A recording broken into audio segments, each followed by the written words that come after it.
Raymond! Ito po sa aking Doraemon, si Cyan Miss ko yan. Nasaan ka? Ha? Ano siya? Tuwing umaga po, ginugulo ako ng mga yan. Doon sa pintuan ng ano namin, kwarto namin, nakabang na yung mga tropa. Mga ganito, nakabang na. Yung mga lahi nito. Ayun, no, naririnig ko na nga eh. Ito, nakapasok eh. Pagpasok ko kanina, papasok yan.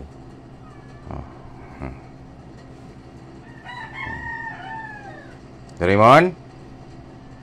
Ano? Oh. Doon ka na. Labas na doon, labas na. Pinakain na nga kita eh. Oo. Ano po sa aking Doraemon? Doraemon?